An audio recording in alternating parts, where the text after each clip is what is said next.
थोडा base.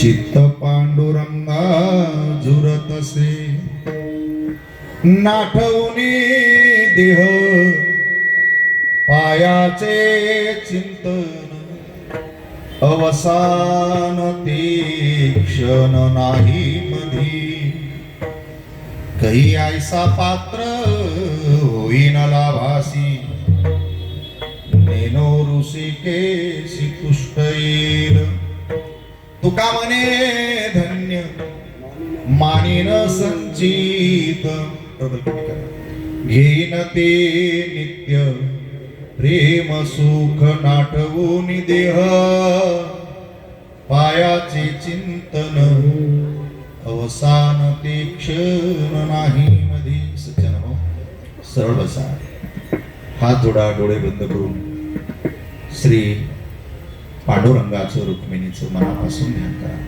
One time setup, गाताना वेगळं बोलताना वेगळं नको, जो आहे ते करतो सारखे. ओम नमो जी आद्या वेद प्रती पाद्या जय जय स्वसंवेद्या आत्मरूपा देवा तुची गणेशू सकलार्थमती प्रकाशू मने दासू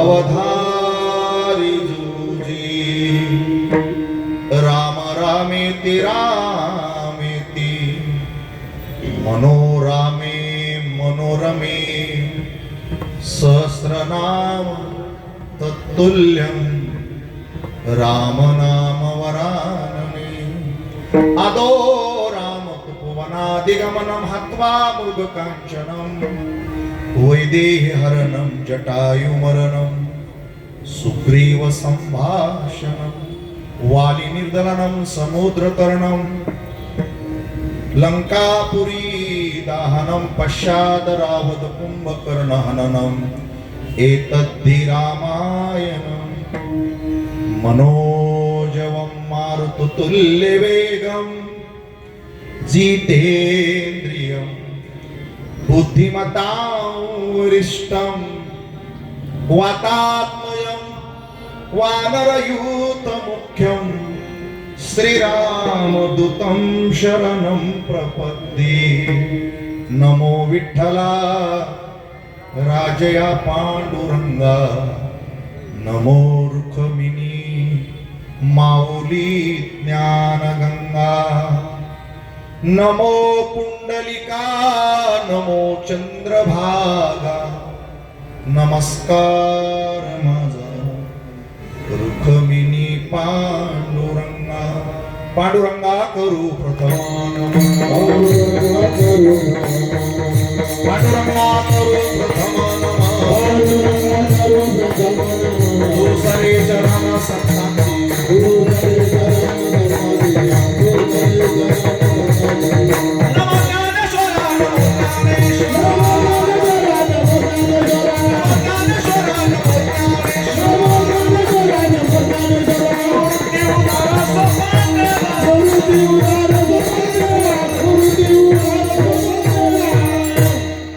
शरण हनुमंता शरण शरण हनुमंता तुम्हारो राम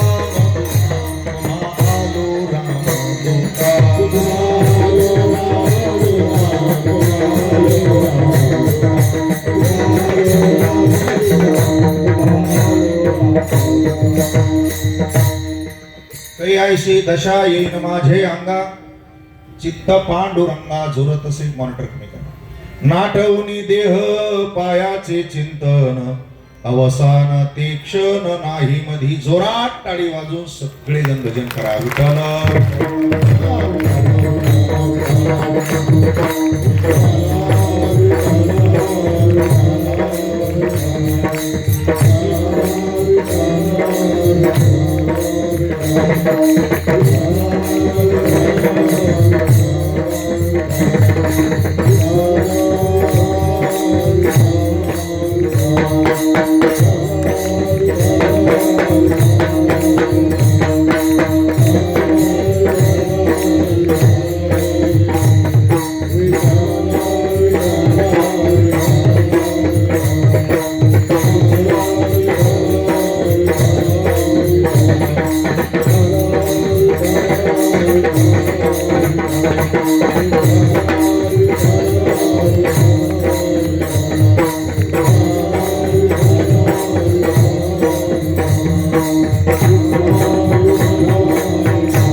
संत शिरोमणी श्री ज्ञानेश्वर माऊली, तत्वज्ञ जगद्गुरु संत श्री तुकाराम महाराज आणि समचरण पांडुरंगाच्या चरणी, आई साई ब्रह्माईच्या चरणी 2026च्या या आजच्या पवित्र दिवशी जोरात टाळी वाजून रुक्मिणी पांडुरंगाला कोटी कोटी प्रवाह. जी भूमी अतिशय पुण्यवान आहे, पवित्र आहे आणि अथांग अशी परंपरा आहे 125 वर्षाची.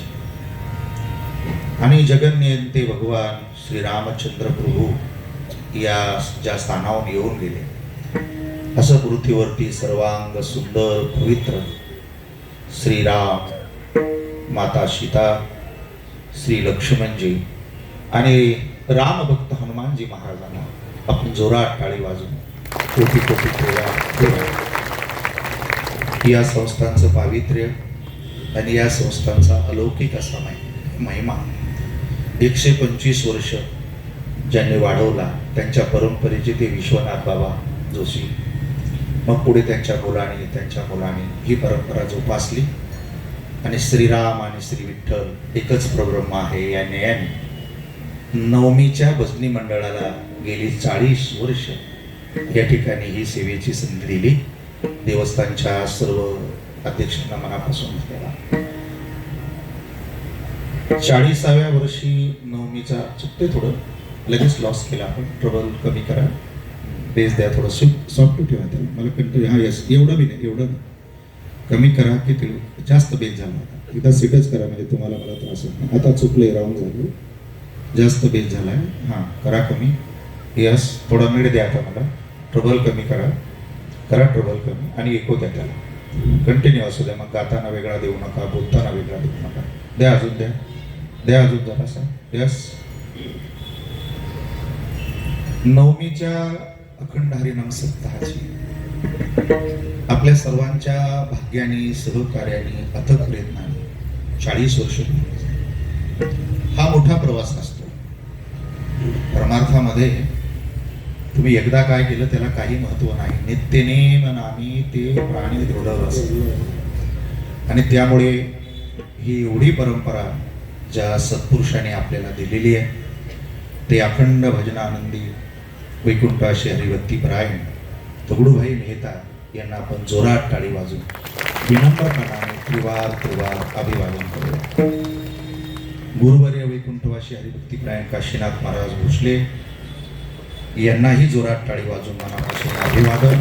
आणि वैकुंठाशी हरिभक्ती परायण रवींद्र महाराज पंडित आणि नवमी भजनी मंडळाला विश्वशांती केंद्र आळंदी, ICMIT पुणे तथा वारकरी संप्रदायाच्या वतीने हरिनामाचा महिमा, पांडुरंगाचा महिमा या अतिशय सुंदर अशा ऐतिहासिक शहरामध्ये 40 वर्ष मोठ्या श्रद्धेनं वाढवलाय, जोपासलाय, मोठा केला. त्यामुळे नवमी भजनी मंडळाचा आम्हाला स्वाभिमान वाटतो. तुम्हाला लाख लाख शुभेच्छा, धन्यवाद.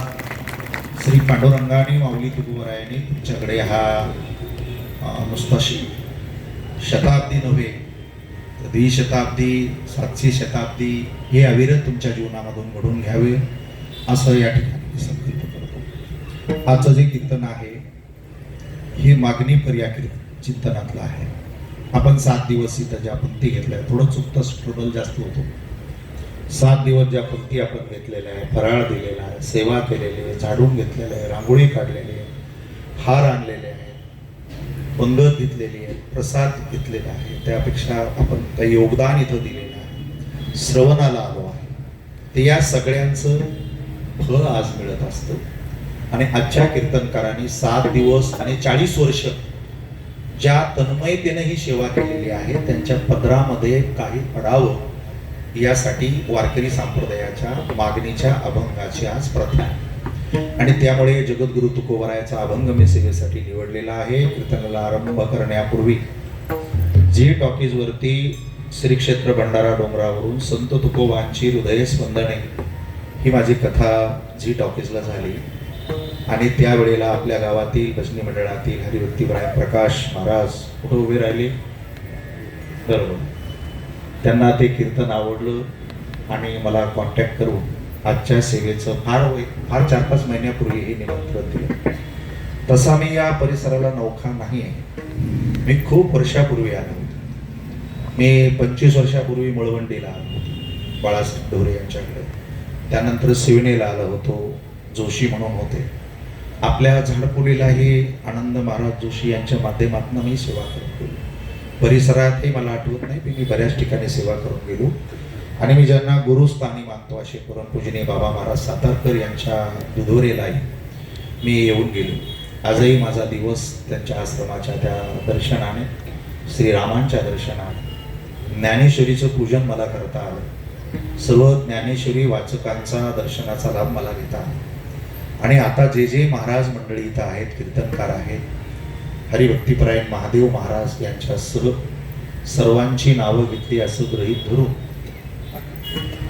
तुकाराम महाराज, आदरणीय तुकाराम महाराज घनवट आणि त्यांचे सर्व विद्यार्थी, या सर्व टाळकऱ्यांना, विनेकऱ्यांना, आपल्या सगळ्यांना, सर्व माता भगिनींना मी मनापासून अभिवादन करतो.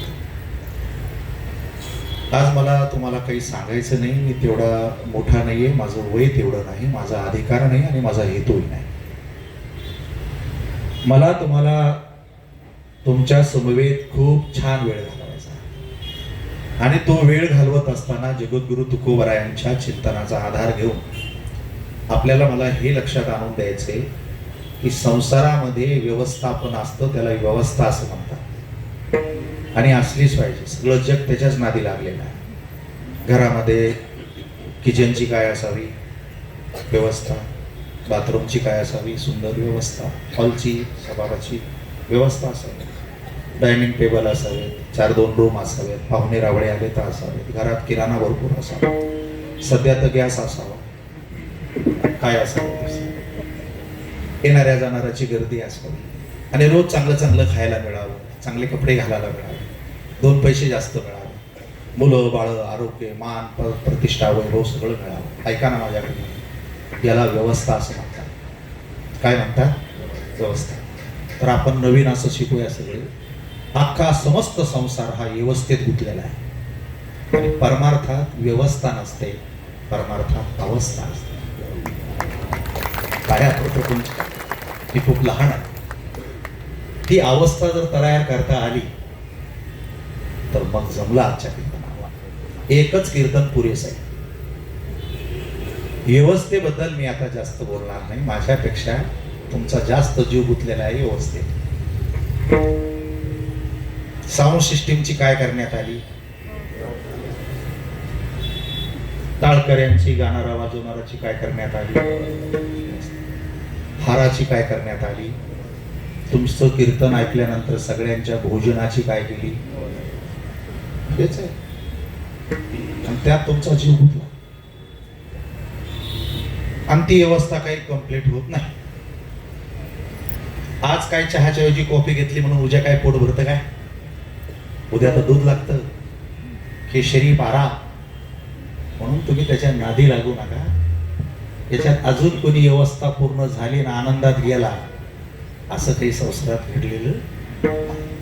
हे सगळे डब्यात गेलेले असते संतांच्या दृष्टीने. पैसे कमवणं, नोकऱ्या कमवणं, उद्योग कमवणं, राजकारणात करणं, करून करून काय करणार आहे?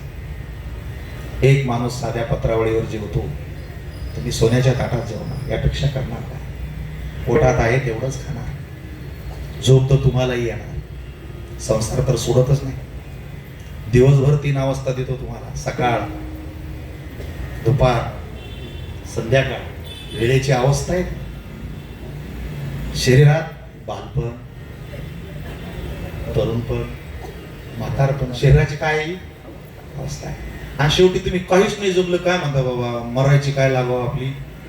त्यातली भजनातले अभंग म्हणते पुन्हा, याजसाठी केला मरायची कुठे अवस्था करीत असते काय. तर त्याच्यामुळे समस्त संसार हा व्यवस्थेच्या पाठीमागे लागलेला आहे.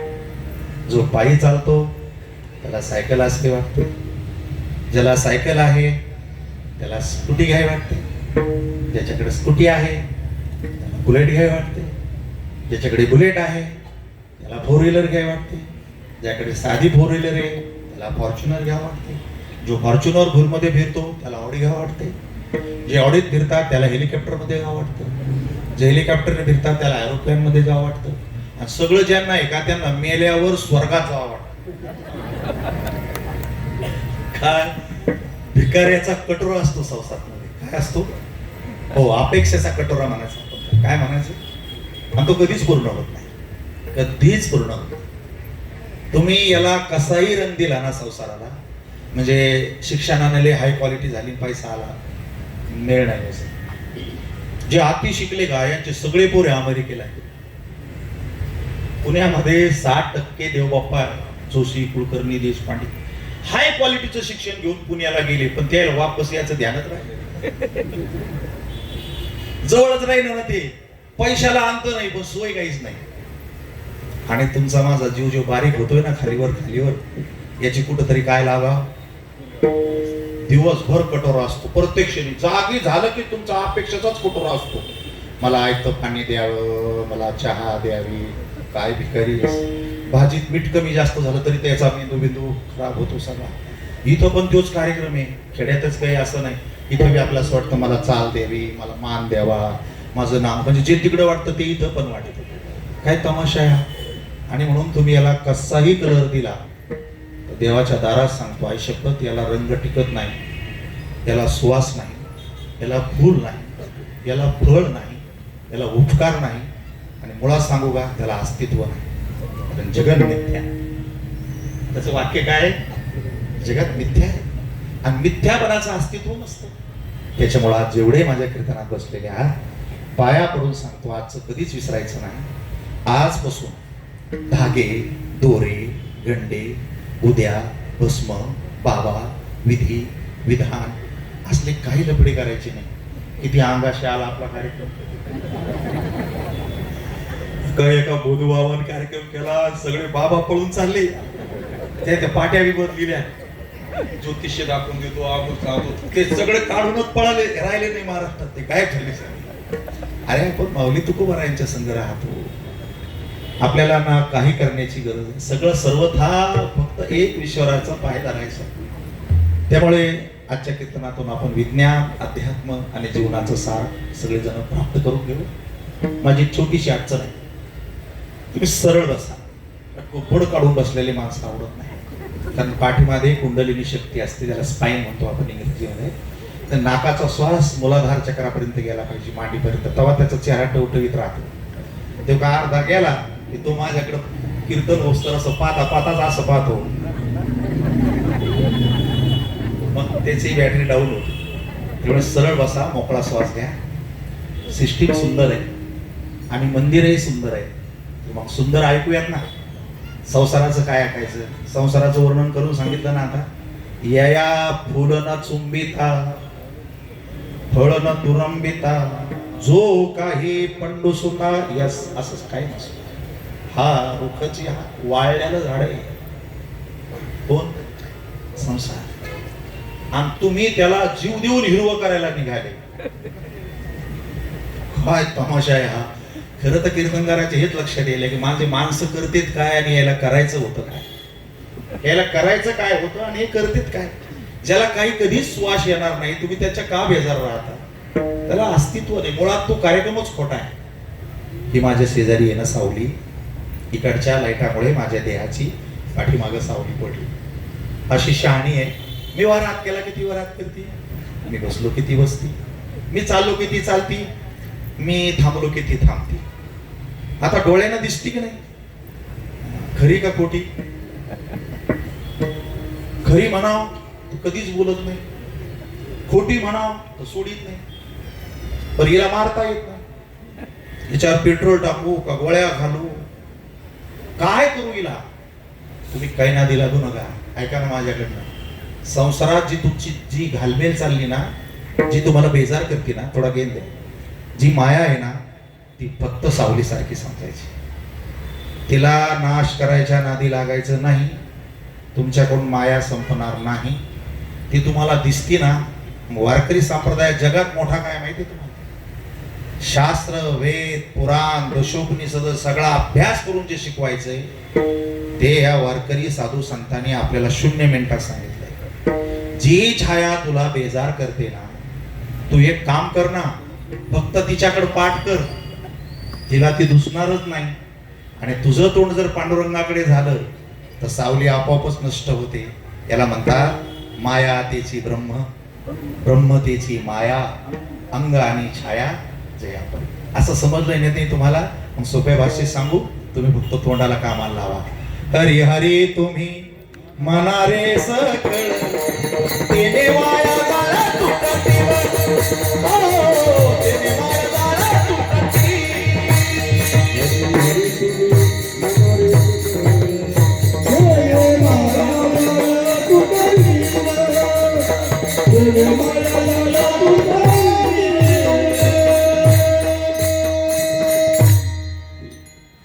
मायेला अनंत पदर आहे आणि त्या अनंत पदराने जीवाला अशी मिठी घातली. त्यामुळे तुम्ही कीर्तनात पण सेफ नाहीये. तुम्हाला फक्त वाटतंय की मी कीर्तनात बसलेलो आहे, पण ती मन नावाची जी माया आहे ना तुमची, ती तुम्हाला या मंडपातून लय वेळा बाहेर घेऊन गेली, अजूनच जास्त झटकी दिली. बऱ्याच बायाला असं वाटतं की मी आले ते आले, कालच पगाराचे पैसे आले होते, यांनी कुलूप लावला असं ये कीर्तन होईपर्यंत तिला कुलूप पैसे कुलूप पैसे कुलूप पैसे. तसं तुम्ही माझ्या शेजारी बसले शरीरानं, पण तुम्ही तुम्हाला चेक केलं तर तुम्हालाच लाज वाटेल की काय माणूस आहे मी, बसलो कीर्तनामध्ये आणि साऱ्या दुनियात फिरून येतो.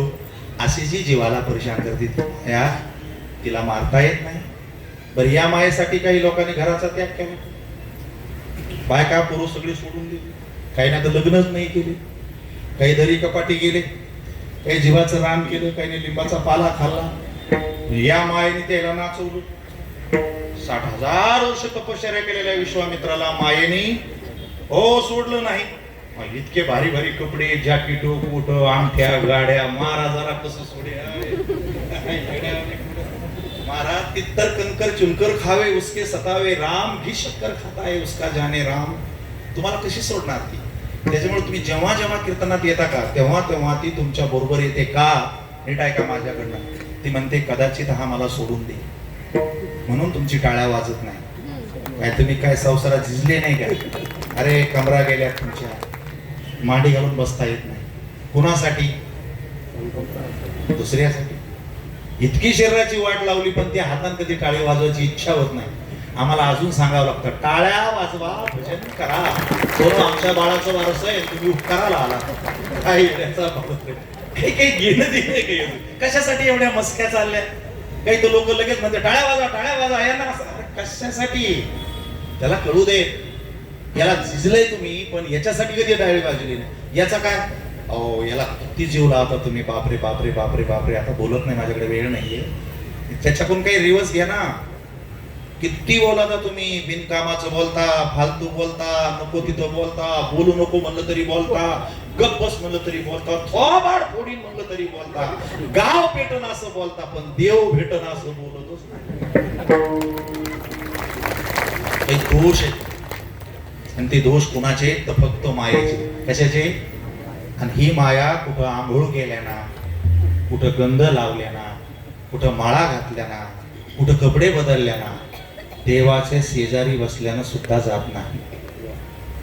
काय भगवान श्रीकृष्ण कौरवाकडे पांडवाकडे येत असताना दुर्योधनाला बोलत नव्हते का? बोलत होतेच की. पण दुर्योधनाच्या अंतःकरणात कृष्णाबद्दल माया तयार झाली. राम रावणाच्या युद्धामध्ये जेवढे दिवस युद्ध चाललं, रावण समोरच होता की. श्रीरामाला पाहिल्यानंतर रावणाची वासना थोडी सोडून गेली. शेवटी त्याला काय करावं लागलं? म्हणजे श्रीरामाला डोळ्यानं पाहून जर वासना संपली नाही तर आपण कीर्तनात नुसतं नामाच्या बळावर येऊन बसलो, मालक याला कामाला लावा, याला सारखं विठ्ठल विठ्ठल विठ्ठल विठ्ठल विठ्ठल विठ्ठल सुरू ठेवा, याची बेनिफिट जास्त मिळतील. चला, अजून कीर्तनाची प्रस्तावनाच झालेली नाही, कारण रोजच कीर्तन ऐकतो आपण, फायदा काहीच होत नाही. 3 मिनिटावर सप्ताह, लाखो रुपये खर्च, हजारांनी महाराज, आउटपुट काय नाही. अहंकार तितकाच आहे, अभिमान तितकाच आहे, जातीपाती जास्त उफाळून आले, समाजातली सात्विकता आटून गेली, सगळं काही भंपस नाही, सगळं नाटक, देखावा, सोंग ढोंग. अरे जगाला भुलवण्यासाठी तर नाटकच असतात, तमाशे असतात, सोंग ढोंग असतात. पण दुर्दैवानं इथे शुद्धीवर येण्याच्या ऐवजी इथे जर सोंग करत असतात, पांडुरंग कसावं समजून घेईन तुम्हाला. म्हणून तुम्ही व्यवस्थेच्या मागे लागू नका. संसारात असते ती गोष्ट तुम्हाला माझ्यापेक्षा जास्त कळते. आता परमार्थात काय असतं लक्षात ठेवा. संसारात जशी व्यवस्था असते तसं परमार्थामध्ये अवस्था तयार करायची असते, शरीरानं बाहेरची नाही. अंतरंगामध्ये अंतकरणातले मलविक्षेप आवरणातले दोष घालून शुद्ध सात्विक भावाने प्रत्येक दिसणाऱ्या कणाकणामध्ये फक्त श्रीराम आणि विठ्ठल दिसावा, ही अवस्था त्याची तयार झाली की याच मंडपात ना कुणाला बाई दिसणार ना कुणाला माणसं दिसणार. जननो हे अवघा. आणि एवढी मोठी साधना आपल्याला तुकाराम महाराजांना दिली, म्हणून जगातले सगळ्यात मोठे संत. आणि सगळं बाजूला सारलं आणि स्वतःत बदल करायचा सांगितला, आणि तो स्वतःतला बदल झाला की जगात आपोआप बदल होतो. मी आज तुम्हाला असंही कळ देतो, तुम्ही कुणाच्याही पुढे हात पसरायचा नाही, कुणाला घरानं मांडायचं नाही, कुणाला सुखदुःख सांगायचं नाही, आणि जगातली सगळी सुख पायाजवळ घ्यायची. ही वारकरी संप्रदायाची कला आहे, ही भक्ती आहे, ही साधना आहे. काहीच मागायचं नाही कुणाला, पण रिद्धी सिद्धी द्वारी अष्टमहासिद्धी उल्लंघती नवजती दोरी दवडिता. इथे सिद्धी काम करते, काढून दिलं तरी जात नाही. फक्त तुम्हाला तुमची अवस्था तयार करायची. आता ऐका ना, एक शब्द ध्यानात ठेवायचा, अवस्था तयार झाली ना, आई शपथ, देव, माणसं, नियती, युनिवर्स, जे जे काय तुम्ही मानता का ते जिवंतपणी व्यवस्था करतेच करते. पण आपलं शरीर नाही राहिलं ना तरी आपल्या शरीराच्या फोटोची व्यवस्था करून पालख्यात टाकून येतात. आपले पाय राहिले नाही ना पृथ्वीवर, त्याला चांदीचे आणि सोन्याचे बनवतात आणि पालखीत टाकून नेतात. म्हणून माझं कीर्तन लय ध्यान देऊ नये का, मी कुणाच्याही मागं लागणार नाही. मी अशी अवस्था तयार करी की मी जोपर्यंत ही सृष्टी आहे तोपर्यंत अनंत अविनाशी सच्चिदानंद स्वरूपा अखंड व्यापक रूपा अजन्मा अमृत्यू नित्य असेल. तुम्हाला मरा वाटत नाही ना? हो, मरा कसं वाटत तुम्हाला? मग मरायचं नसेल, मागं अस्तित्व ठेवायचं असेल, जन्मोजन्मी सुख घ्यायचं असेल, तात्काळ बदल करा. आणि आजच्या कीर्तनाचं स्टेटस आहे, काहीतरी त्याला नाव दिलं पाहिजे. तर या कीर्तनाचं स्टेटस आहे, तुम्ही कशाच्या मागं लागू नका. जग असं कुणाला विनाकारण मानित नसतं. जशी ज्याची अवस्था झाली लोक त्याची तशी अवस्था करतात. माझ्या मागे एकदा सगळेजण म्हणा, जशी ज्याची अवस्था तशी त्याची व्यवस्था. जशी ज्याची अवस्था तशी त्याची. हे दोघं जण शिकले म्हणून यांच्या खाली गादी टाकून 4 माईक लावण्याची काय केली. हे नाही का बाजूला बसले, हे नाही काही लक्ष दिलं नाही. त्याच्यामुळे तुम्ही याच्यावर जुळू नका, फक्त ध्यानात ठेवा, जशी ज्याची अवस्था व्यवस्था. आता हे गणित आहे आजच्या कीर्तनाचं, आणि जर तुम्हाला समजलं ना तर कमीत कमी तुम्हाला 7 जन्माची सोय करून देतो. किती जन्माची? हा, येडेवानी करायची नाही. तुम्ही असं आम्हाला जेवणानं पात्र तसलं काहीच करू नको. तुपली अवस्था तयार झाली ना, तू दगड जरी झालास तरी तुझा वेळेवर नैवेद्य, तुझा अभिषेक. मग बघा ना मूर्तीकडे, राम तर सर्व ठिकाणी भरलेले आहे, मूर्ती दगडाची आहे. सगळीकडेच दगड असतो, पण ज्या दगडाची मूर्ती होते तिचा अभिषेक होतो, तिची पालखी निघते, तिची सोहळे होतात. आणि आपण लोक नीट बसू देत नाही. बसलो म्हणजे सर बाजूला, काही रागू नका कोणावर. म्हणा एकदा, जशी ज्याची अवस्था तशी त्याची. बरेच जण कुबडं काढून बसले, काही पाप नाही, राग नाही, काय नाही, काय नाही. मांडी घालून बसायला कमरात हावसान लागतं, चांगलं चांगलं खावं लागतं. जैना मसाला डोसा पिझ्झा खाल्ला त्याच्याकडे ते नसतं. म्हणून मी कुबडं काढणारालाही नाव ठेवत नाही आणि चांगलं बसणारालाही नाव ठेवत नाही. आपण कोणावरच रुसायचं नाही जगात. आता जशी ज्याची अवस्था हो तशी त्याची लोक करतात ही अवस्था. माझ्या आईने माझ्यावर चांगले संस्कार केले, माझ्या गुरुजीने मला चांगलं शिकवलं, मी चांगली सेवा करतो, व्यवस्थित बोलतो, तर सगळे जण तुमच्याच गावातले आहेत, खर्च तुमचाच आहे, मंडप तुमचाच आहे. पण माझी स्पेशल घोंगडी टाकून उभी करण्याची काय केली, स्पेशल माईकची काय केली, भोजनाची काय केली, हाराची काय केली, दक्षिणाची काय केली. पिऊन आलो असतो तो. प्रॅक्टिस करायची का? आपण इतक्या एका शब्दावर सावध होऊ सगळे की हारही मला नाही आणि मारही मला नाही. काय येड्यावानी करतो या जगामध्ये? का हाराच्या मागे पळतोस आणि का त्रागा करून घेतो भल्या माणसा? या लोकाला काही मी सांगितलं नव्हतं मला हार करून आणा, मी म्हणलो नव्हतो मला इथं जागा द्या, मी म्हणलो नव्हतो माझ्यासाठी माईक लावा. पुन्हा एकदा म्हणा, जशी ज्याची अवस्था. मग आता ही अवस्था करायची कशी? तर त्याला काही नियम आणि अटी आहे. आधार कार्ड जोडल्याशिवाय जसा OTP येत नाही, तसं तुमच्या गळ्यात माळ असल्याशिवाय पुढचं कीर्तन अजिबात जमत नाही. आम्ही आणलो तुम्हाला, तुम्ही आमचे पाहुणे जरी असले तर सिस्टीम मधून OTP येत नाही. काय होत नाही? हो, तुम्ही माझे सख्खे भाऊ आहेत, मी तुम्हाला लय मानतो, पण ते सिस्टीम मध्ये तुमचं आधार कार्ड टाकलं की ते नॉट रिचेबल फेकून देते बाजूला.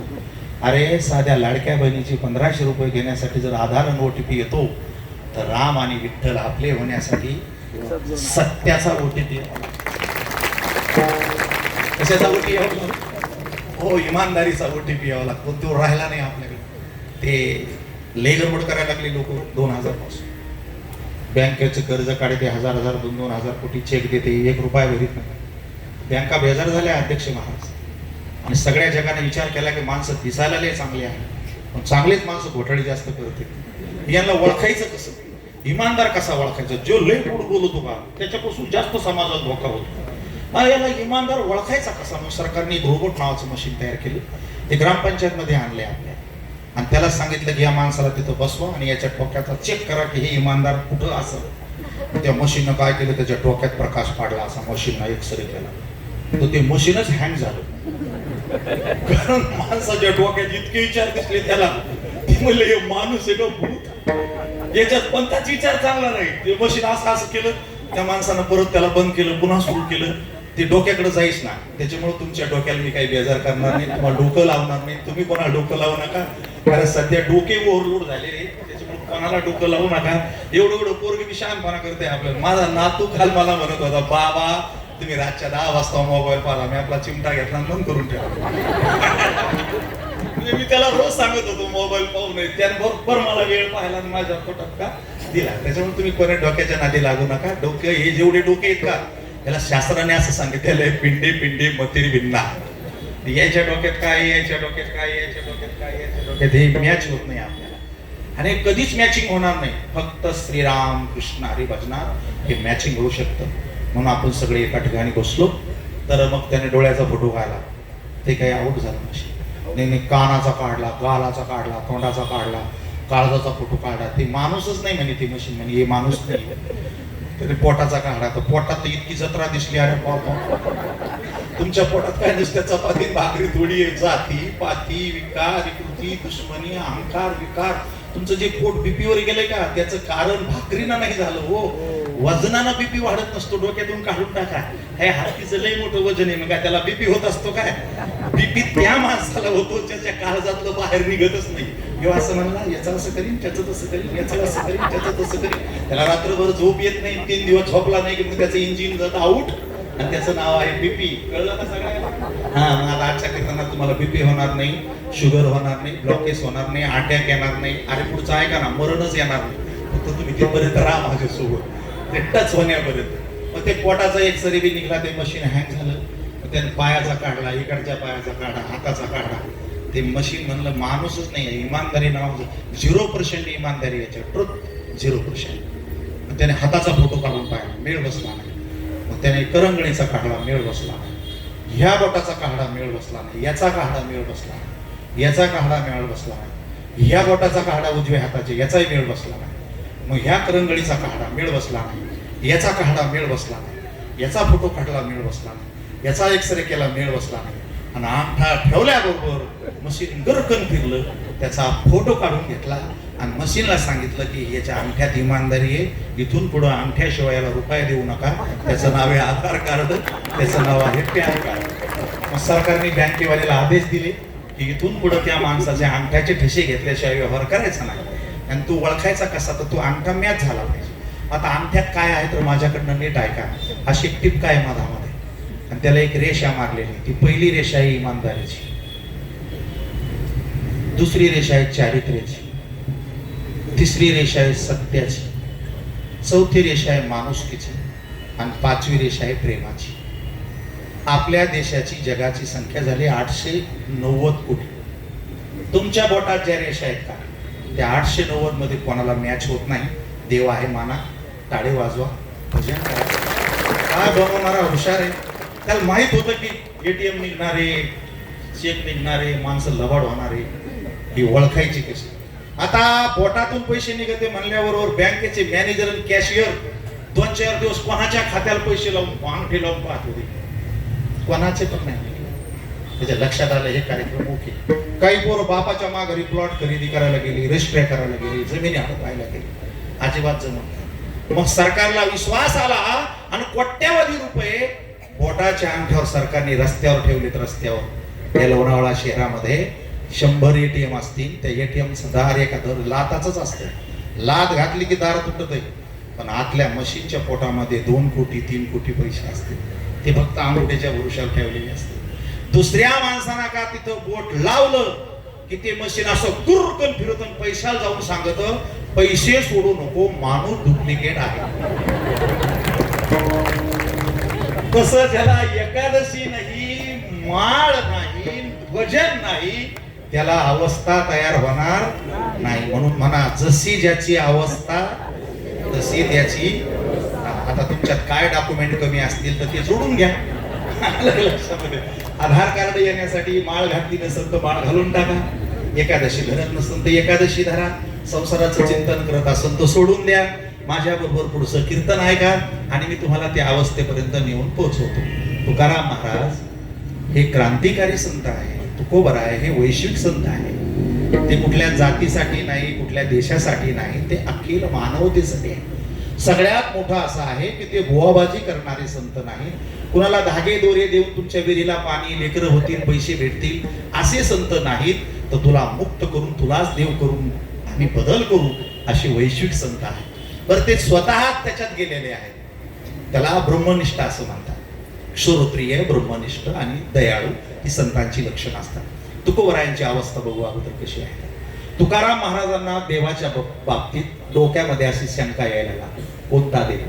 तुझ सगुण म्हणो की असंच ठेवा. निर्गुण रे तुझ सगुण म्हणो की निर्गुण रे. तुला म्हणू तर काय म्हणू ते कळे ना. बरं देवाच्या बद्दल तर इतक्या कल्पना केलेल्या लोकांना. तुमची देव येते 30 कोटी. तुकाराम महाराजाला पटेना ना. मग देव आहे तर कसा आहे, मला भेटेल का देव, त्यासाठी मी काय केलं पाहिजे, माझी काय पात्रता असली पाहिजे. अरे आमदाराला भेटायसाठी पात्रता असावं लागते. तो त्या मतदारसंघातला उमेदवार असावा तरच तो त्यांना भेटू शकतो. मुख्यमंत्र्याला भेटण्यासाठी वेळ आणि टाइम आणि कारण लिहून द्यावं लागतंय. त्याशिवाय मुख्यमंत्री भेटत. पंतप्रधानाला तेच करावं लागतं. मग त्रिभुवनाच्या मालकाला भेटायचं असेल तर तुमच्या गळ्यात इमानदारीनं माळ लागती, एकादशी लागती आणि एकविध भाव लागतो. काय भाव लागतो? हो एकविध भाव. आता हा एकविध भाव मी तुमच्या डोक्यातून सहज काढून टाकतो. तुकाराम महाराज जेव्हा बसले तेव्हा ते श्वासावरती गेले. कारण तुकाराम महाराज ज्ञानेश्वर महाराजांच्या अभंगाचा आधार घेत होते. अजपा जपनी उलट प्राणाचा, तेथेही मनाचा निर्धार वासे, देवाची ये द्वारी उभा क्षण भरी, तेने मुक्तिचारी साधी गेल्या. मग ती एकांत शोधण्यासाठी महाराजांनी डोक्यातले जे विचार होते ते बंद केले.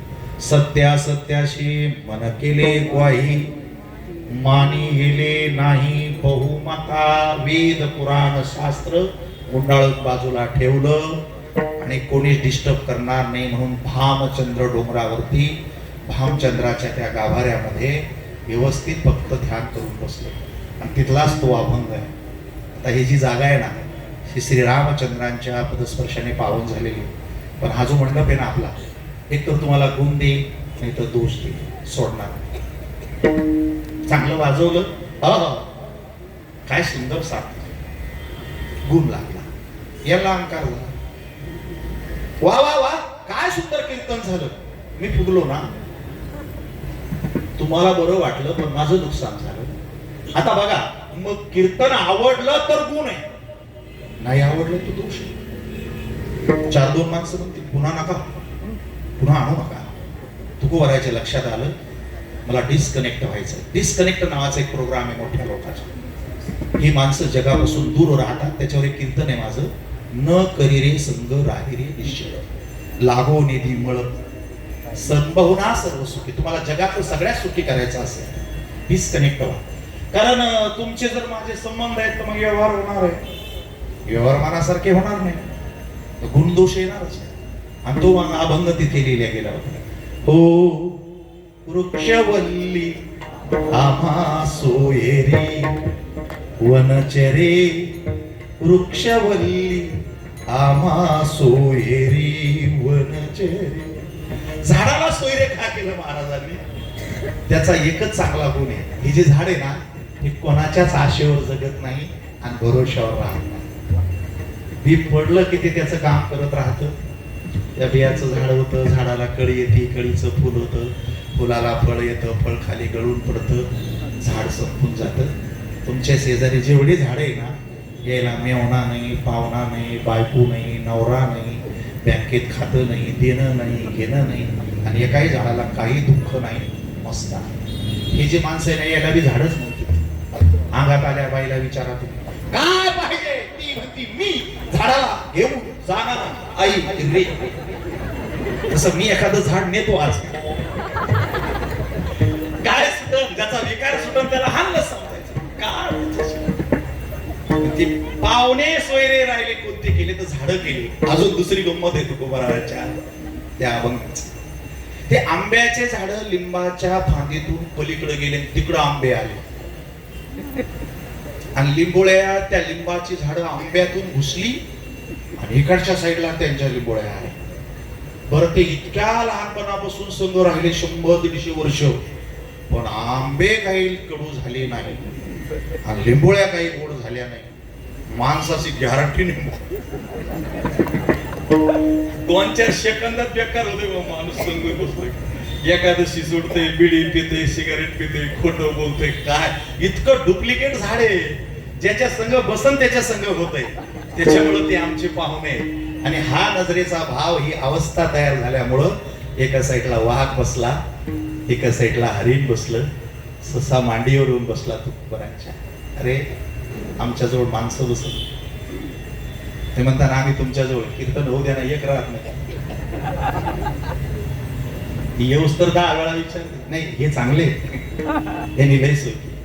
आपल्याजवळ माणसं बसताना जनावर कधी बसतील? आणि ज्या दिवशी तुमच्याकडे सगळ्या प्रकारची जनावर बसतील, पुढं असं समजायचं की जोपर्यंत चंद्र सूर्य आहे तोपर्यंत माणसं तुमच्या पालख्या चालवतील. जशी ज्याची अवस्था, बस कुणावर नाराजच राहायचं नाही आजपासून. हे नाही केलं, ते नाही केलं, हा नाही भेटला, आणि ते भेटायची गरज नाही. तू बदलच बदलव सगळं. हरिकथा भोजन परवडी विस्तार.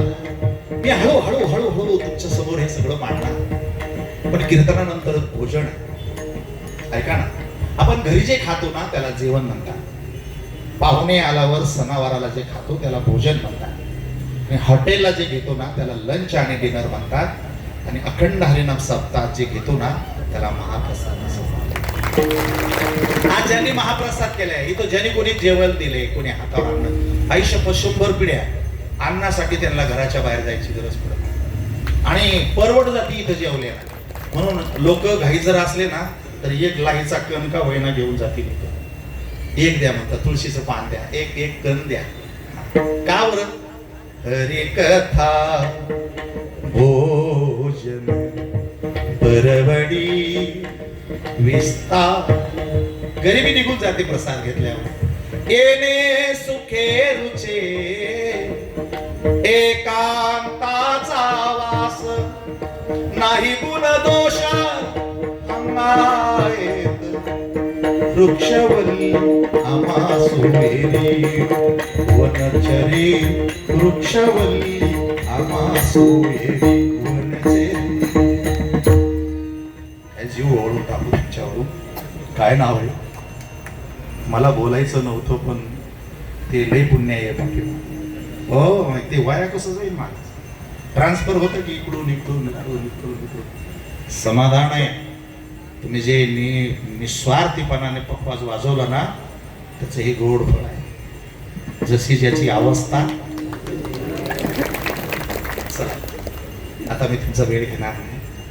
आता तुम्हाला आत्मभावावर यायचं. सोडून द्या पसारा. शरीर आणि शरीराच्या संबंधाचे व्यवहार आणि नाते तुम्ही डोक्यात ठेवू नका. ते चिंतनामध्ये जा. साक्षात्कार झाला, बुद्धीमध्ये प्रकाश पडला. तुकोबराय घरी आले आणि घरी आल्याच्या नंतर बायकोला राग आला. काय लेकरं बाळ बायको आहे का नाही डोक्यात? सांगून तर जायचं कमीत कमी. कुठे गेला होता? देवाला भेटायला. भेटला का देव? राग होता ना 15 दिवस. भेटला. तुला नाही वाटत की ते देवाला भेटावं? वाटतं की रोज. तू नाही जात देवाला भेटायला? जाते की. मला समजलं नाही तुझं बोल. कुठे असतो तुझा देव? ती म्हणे हा काय माझ्या पुढं उभा. आणि मग तुकाराम महाराजाच्या डोळ्याला 2 नाही 4 धारा लागल्या. अवले, वेदाने अहम ब्रह्मास्मी सांगितलं, पुराणाने देव सगळीकडे सांगितला, लोकांनी दगडात देव पाहिला, आणि तू माझ्यापेक्षा किती भारी आहेस, तुला माणसात देव दिसला. वारकरी संप्रदाय लय मोठा आहे. गडबडाची आपला फॉल्ट असा आहे, आपण मंदिरात गेल्यावर दगडात देव पाहतो. नाही, चांगली गोष्ट आहे. अभिषेक घाला, नैवेद्य करा, पूजा करा, आदोरीनं तो भरलेला आहे, असं काहीच म्हणणं नाही. पण मग तुम्हाला मूर्तीत जर देव दिसतो, दगडात जर देव दिसतो, तर मंडपात आल्यावर माणसात काय दिसावं? तसं होईना ना. तुम्हाला फक्त देवळातच देव दिसतो, बाहेर आल्याबरोबर त्याला खुंबा दिला. अरे हे विश्वची माझे घर, ऐशी मती जयाची स्थिर, किंबहुना चराचरापणाची. हा एकविध भाव निर्माण करण्यासाठी तुकाराम महाराजांनी एकच देव ध्यानात घेतला. आणि तो कसा सत्य आहे ते पण माझ्याकडनं ऐका. या जगामध्ये असं काहीही नसतं. एकच शक्ती काम करते. तिला परम शक्ती, परब्रह्म आणि ब्रह्म असं म्हणतात. ते मूळ आहे. त्यावरती हे संपूर्ण विश्व आधारित आहे. आणि त्या परब्रह्माची जी शक्ती आहे तिचं नाव आहे माया. चला, मी आज खूप तुमची सेवा करतोय मनापासून. एक आहे ब्रह्म, दुसरी आहे माया. मग त्याच मध्ये काही परिवर्तन झालं आणि त्या ब्रह्माचे झाले शिव आणि मायेची झाली पार्वती. त्यात काही परिवर्तन झालं, त्या परब्रह्माचे झाले श्रीराम आणि मायेच्या झाल्या सीतामाई. विठ्ठल केवळ परब्रह्म आहे. परब्रह्मलिंगम भजे पांडुरंगम. म्हणजे जे मूळ ब्रह्म आहे, जे शिव आहे, जे विष्णू आहे, जे राम आहे, तेच हे विटेवरती उभं आहे. हेच ते. मग हे जर परब्रह्म असेल तर रुक्माई कोण? माया. मग हे जर समजत नसेल तुम्हाला, तर मग आपला बाप विठ्ठल असतो आणि आपली आई ही साक्षात रुक्माई असते. मला वेळ नाही आज तुमच्या डोक्यात मी सांगणार नाही आणि ते तुम्हाला कळणार बी नाही. पुसू नका बाई, वेदासी काही कळलेची नाही.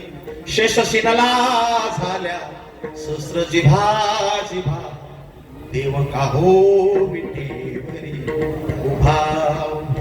ते काय पुंडलिकानं देवपूजा केली नाही, पुंडलिकानं देवाचं नाव घेतलं नाही, पुंडलिकानं अन्नदान केलं नाही, पारायण केली नाही, तप अनुष्ठान केली नाही. मग पुंडलिकाने केलं काय?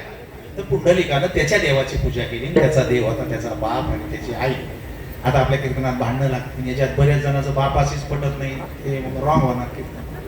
त्याला आई समजत नाही, तो माऊलीचं भजन करतो. किती कुठं समन्वयाचा काय सगळं जिकडं तिकडं अभाव आहे. त्यामुळे मी तुम्हाला पुढे सांगणार नाही, फक्त एकविध भाव सांगतो की नीट ऐका. आता ब्रह्म, शिव, महादेव, विष्णू, राम, विठ्ठल, बाप आणि आपला आत्मा एकच आहे.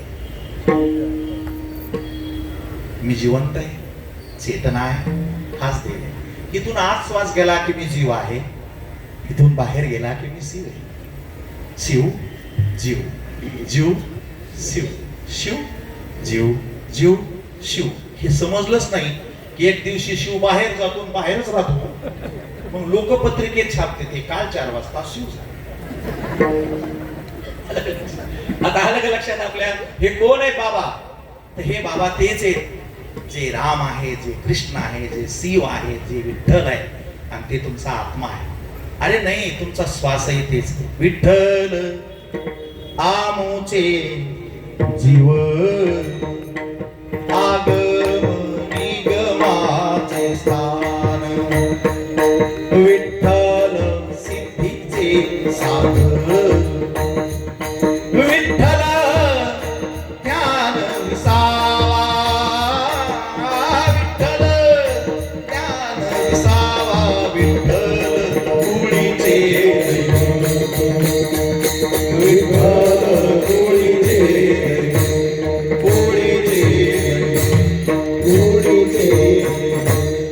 आता हे कुळीचे दैवत म्हणल्यानंतर स्वतःच्या मनाला सांगायचं मुळीचे दैवत ब्रह्मांडाची जी मुळी आहे ना जीव शिवाची तिचे हे बाबा कोण आहे हे दैवत आहे. आता हा एकविधपणा जर तुमच्याकडे 1% आला तर तुमची या जन्माची चिंता मिटली. हा जर तुमच्याकडे विठ्ठलपणा जर अर्धा आला तर मृत्यू लोकातली चिंता वाटली. आणि हा विठ्ठलपणा जर तुमच्या सगळाच उतरला तर मग तुम्ही अजन्मा जन्मोजन्मी तुमचंच राज्य. तुम्हाला अमर व्हायचं असेल तर पहिल्यांदा आपण स्त्रियांकडे पाहू. सोयरिकीच्या वेळेला अध्यक्ष महाराज या बाईला लग्नाच्या सोयरिकीला एका माणसाने सांगितलं की गणपत तुझा नवरा आहे. मग सोयरिकी झाली गणपत बरोबर. मग तिने त्या दिवशी गणपतला वाहूनच टाकलं लग्नाच्या अगोदरच. गणपतच्या नावानं कुंकू, गणपतची टिकली, गणपतची साडी, गणपतची बांगडी, गणपतचे दागिने, नाव गणपत, डोक्यात गणपत, डोक्यात गणपत, तोंडात गणपत, पोटात गणपत, मनात गणपत, दिसण्यात गणपत, गणपत गणपत गणपत गणपत गणपत. जी बाई लग्न लावून नवऱ्याच्या घरी गेली तिच्या गल्लीत गावात जर लाखाना माणसं नवऱ्यापेक्षा चांगली असली तिच्या इतकं बी मनात येत नाही. किती पैशावाला असला तरी गणपत बद्दल शंका घेत नाही. किती सुंदर असला तरी गणपत बद्दल सेवका घेत नाही. आणि चुकून कोण्या माणसाचं नाव घेत नाही. येईन तर गणपतच फक्त. पतिव्रते जैसा व्रतार प्रमाण पतिव्रते जैसा व्रतार प्रमाण पतिव्रते जैसा व्रतार प्रमाण पतिव्रते जैसा व्रतार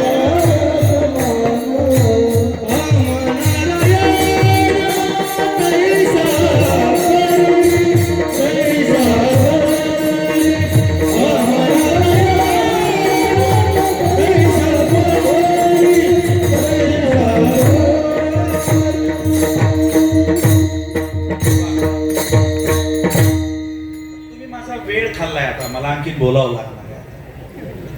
आम्हा नारायण तैशा पर्यंत सांगितल्याशिवाय वेळ बसतच नाही आम्हाला. तर या बाईला आपला नवरा पती असतो, देव असतो. कोणत्या बाईला विचारा देवाच्या दर्शनाला गेल्यावर देवाला काय मागितलं? मग ती सुखी ठेव देवा माझा धनी.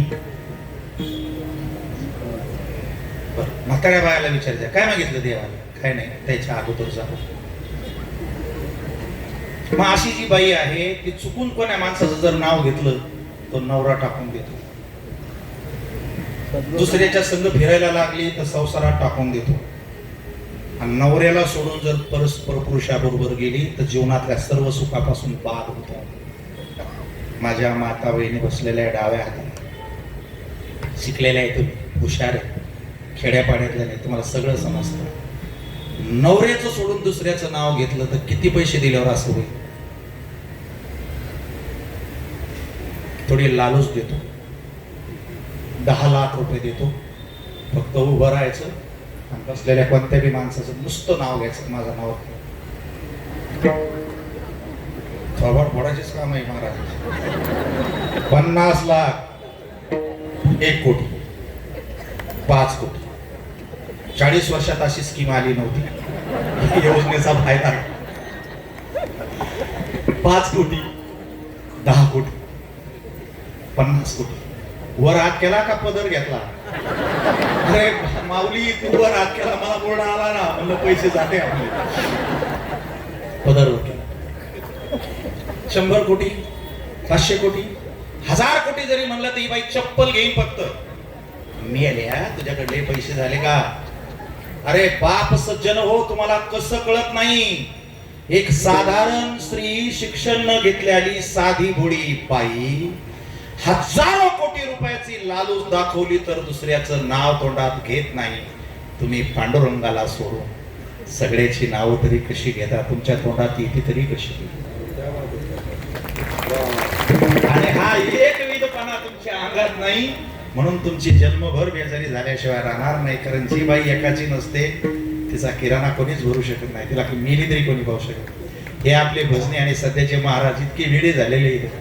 कोणतं पुराण सांगते ते, शिवपुराण बी सांगते, रामायण बी सांगते, भागवत बी सांगते, सोमवारी महादेवाचं बी गाते, मंगळवारी देवीचं बी गाते, बुधवारी विठ्ठलाचं गाते, गुरुवारी दत्ताचं गाते, शुक्रवारी लक्ष्मीचं गाते.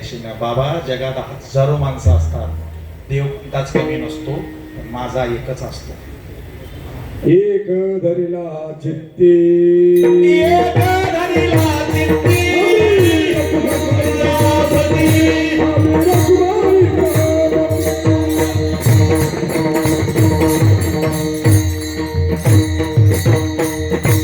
नानक्यानं सांगायचं ना लग्न लागल्यामुळं मग काही चाली अशा दमान म्हणायच्या नसत्या. आम्ही धरिला, अरे नवरा आहे की तू.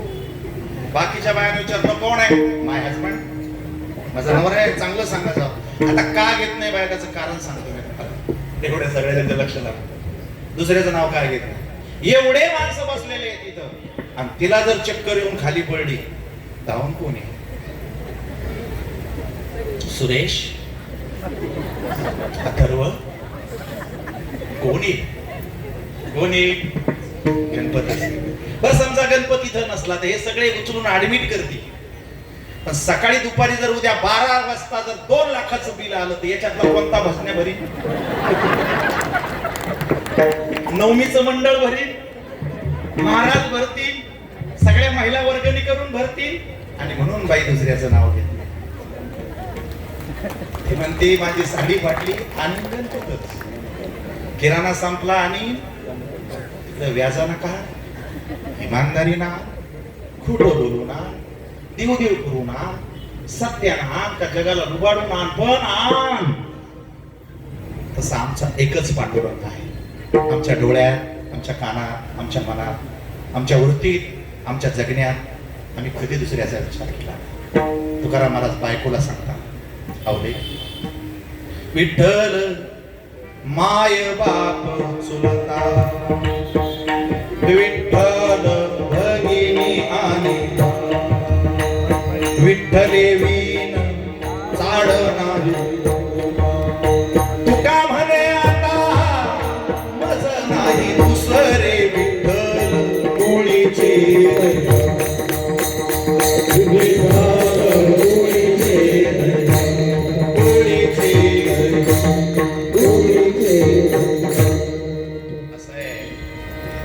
लग्नाला लाखाना माणसं जमले, कोणाच्या पाय पडलं तर नवऱ्याच्या पाय पडावं लागतं. तसं तुम्ही कोण्या देवाच्या पाय पडा, आपली काहीच हरकत नाही, पण आपल्या नवऱ्याच्या पडा अगोदर.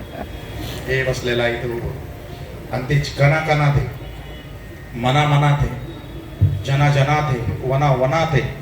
त्याच्यामुळे तुमच्या मनात काय आलं ते त्याला कळतं. जगात काय चाललं ते मोबाईल मध्ये कळतं, पण मनात काय चाललं ते दुसऱ्याला कळत नाही. आपल्या मनात काय चाललं ते फक्त पांडुरंगाला कळतं. त्यासाठी आपलं मन चांगलं ठेवा. ही झाली आजच्या कीर्तनाची अवस्था. जशी ज्याची अवस्था तशी त्याची.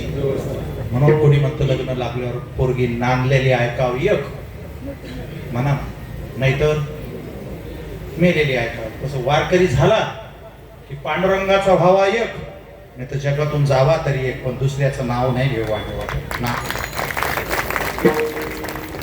आता हे प्रोसेस कसं करायचं, आपल्याला वेळेची बंधन आहे आणि सगळं कीर्तन मी तुम्हाला नाही सांगू शकत. त्याचं कारण असं आहे, नवऱ्यात जर अचानक 50 माणसं घरात आणली, ती बाई कसं स्वयंपाक करून अर्ध्या तासात, तिला पीठ तिंबावं लागल, डाळीला शिजवावं लागल, कुकरला शिट्टी येऊ द्यावं लागल. तसं तुम्ही एवढे सगळे बसले, मला 2 तास दिले, त्याच्यातला 1 तास यायनाच घेतला, मला 1च तास राहिला. 1 तासात पोळी करून स्वयंपाक करून तुमचं पोट भरून तुम्हाला पूर्ण करीन असं काही होणार नाही.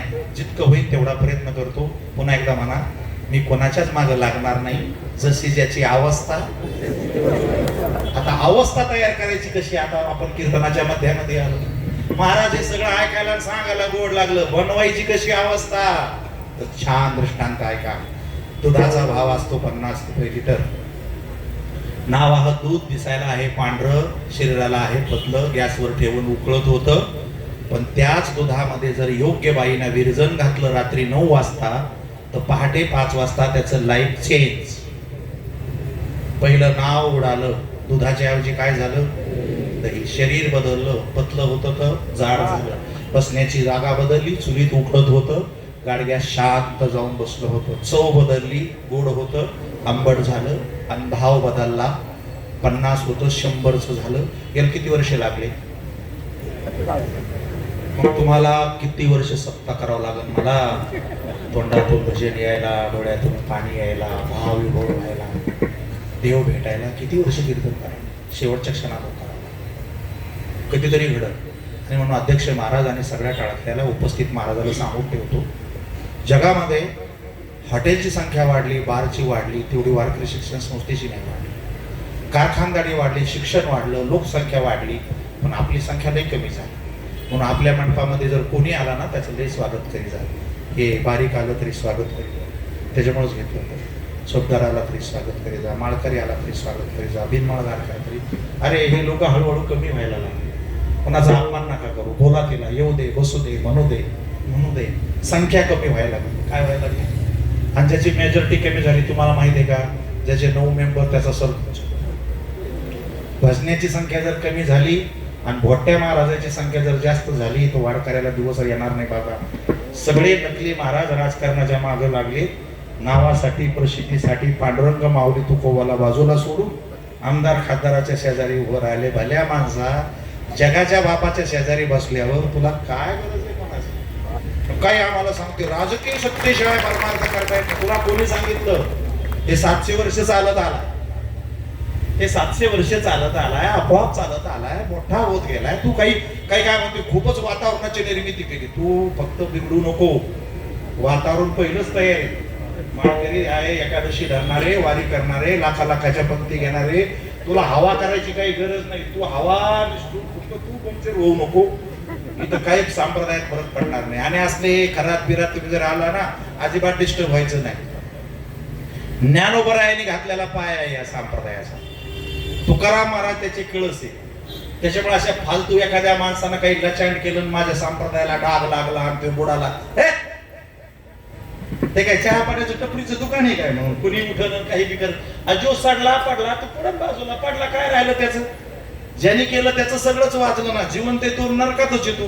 त्यामुळे तुम्ही टेन्शन घ्यायचं नाही. या संप्रदायाला सांभाळण्याच्या तुम्ही भानगडी करायच्या नाही.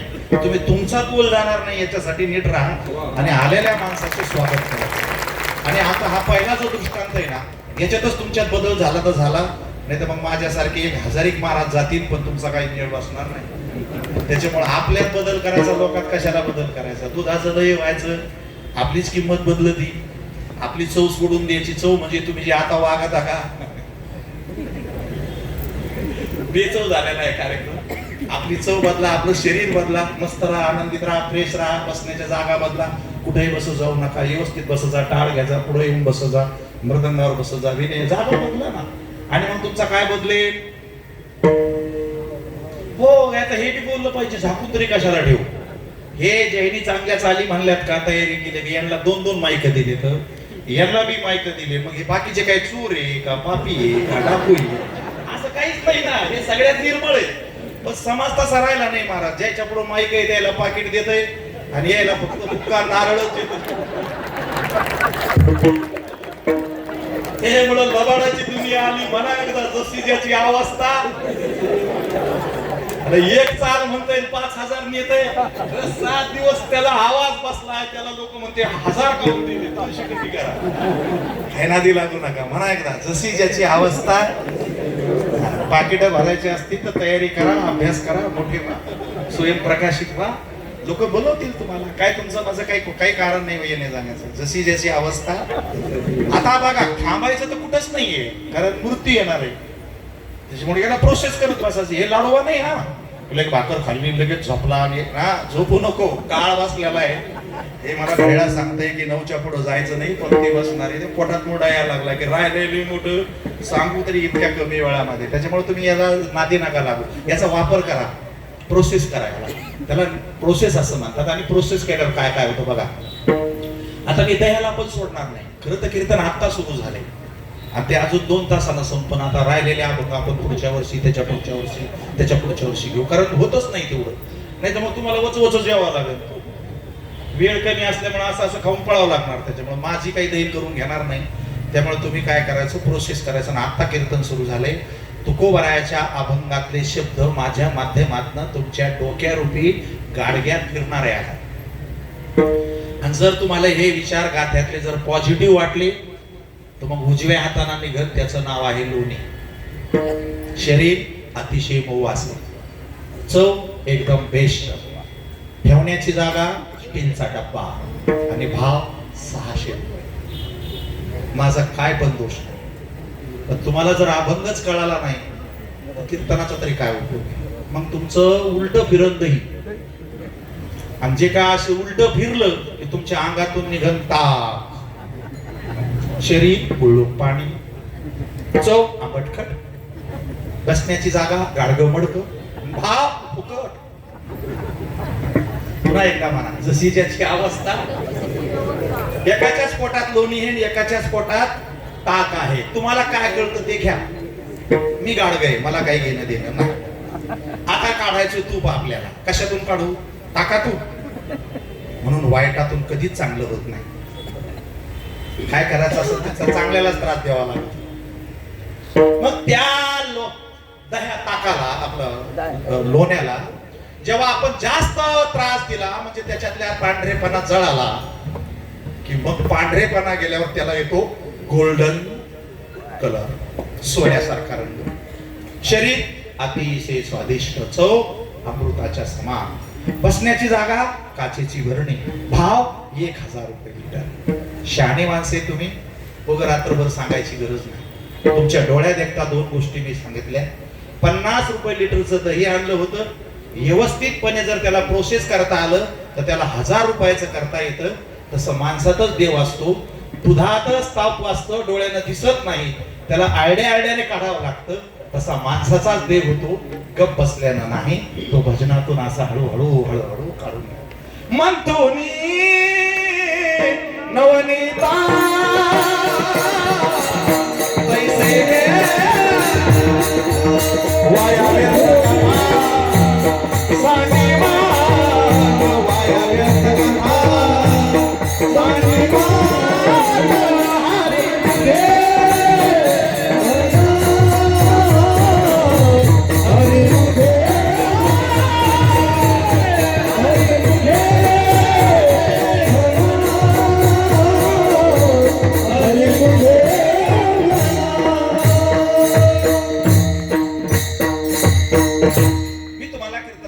सांगितलं होतं की धागे दोरे गंडे बाबा उद्या भस्म काहीच करायचं नाही. त्याचं कारण सांगू.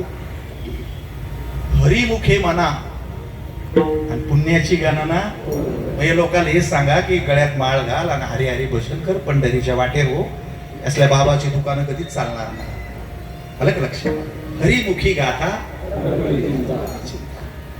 आणि तुकाराम महाराज जेव्हा पांडुरंगाच्या डोळ्यात पाहायचे का, तेव्हा मग काय म्हणायचे, देवा तू अनंत आहे, सर्वत्र आहे, व्यापक आहे, अविनाशी आहे, तुला मृत्यू नाही, केवळ आनंदाचा गाभा आहेस, तू सुख स्वरूप आहे. कालही तूच होता, आजही तूच आहे, उद्याही तूच असणार. शरीर मरकय, हे जाणार आहे, याचं काहीच खरं नाही. मग एक काम करूया ना, यालाच तुझ्यात घेऊन टाकणार.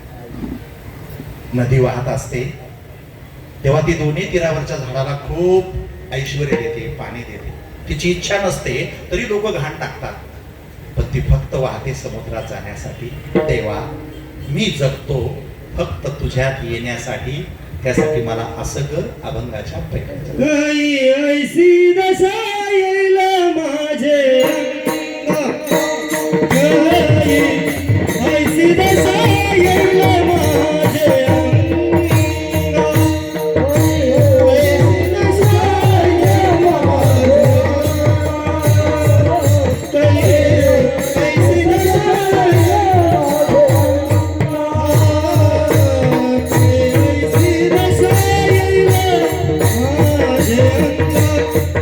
Hey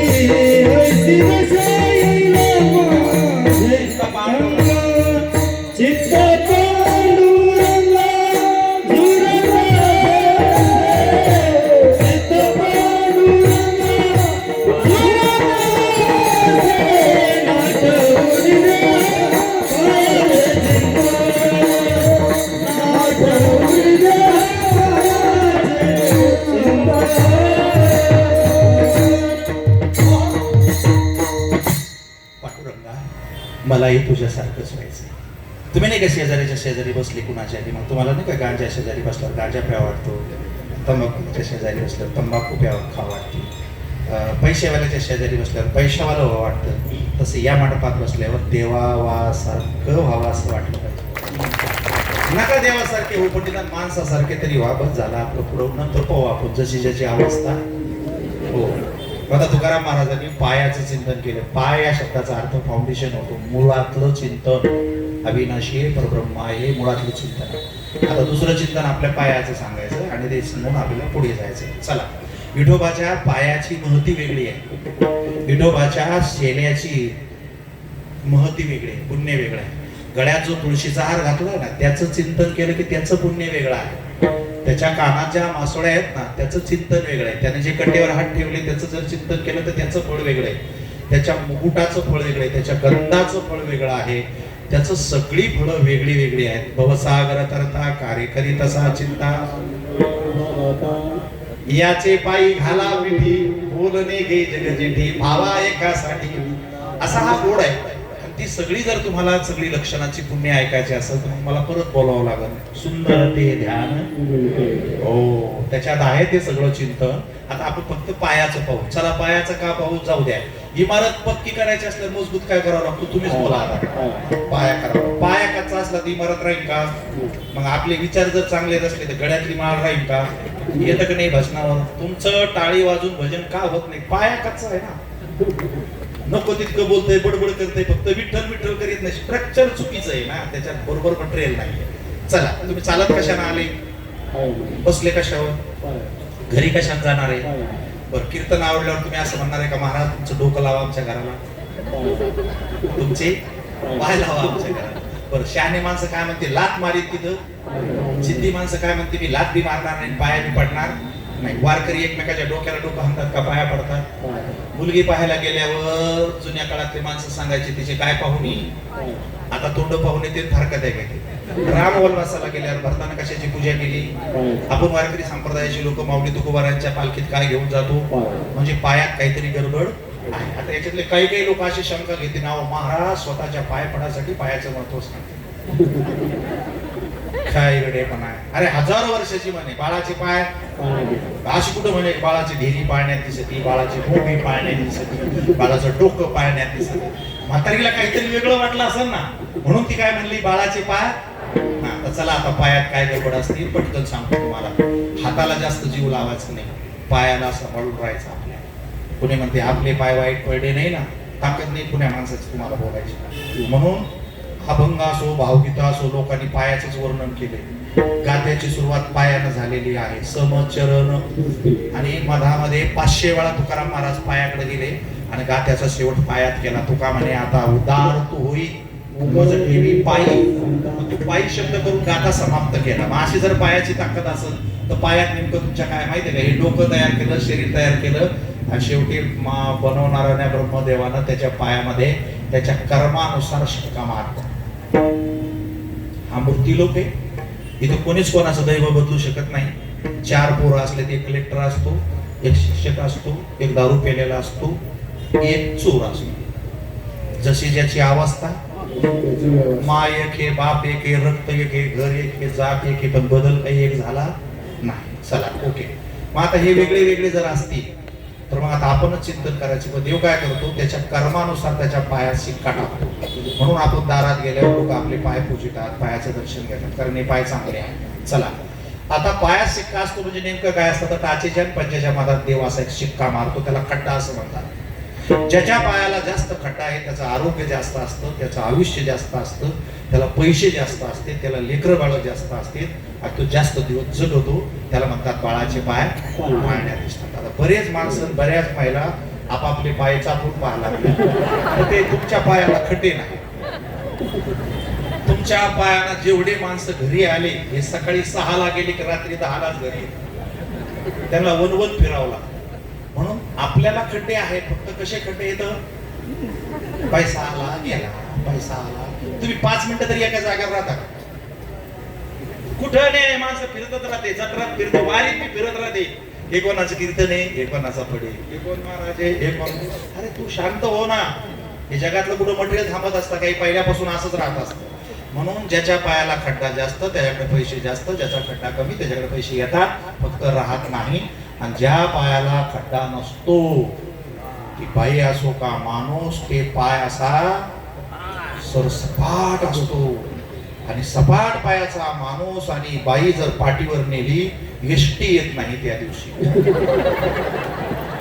जर कुणाच्या गाडीत बसवला तर त्याची पंक्चर होती. आणि ज्यांच्या घरी यांना पाहुणा नेलं, यांचे पाय पडणं आणि त्यांचा गॅस संपणं. आम्ही सांगतो की बाबा काहीच कमी पडणार नाही तुम्हाला विठोबाची पायी अभंगाच्या दुसऱ्या चरणावर. नाथमुनी दे नाथमुनी दे पायाचे चिंतन नाथमुनी दे नाथमुनी दे पायाचे चिंतन नाथमुनी दे नाथमुनी दे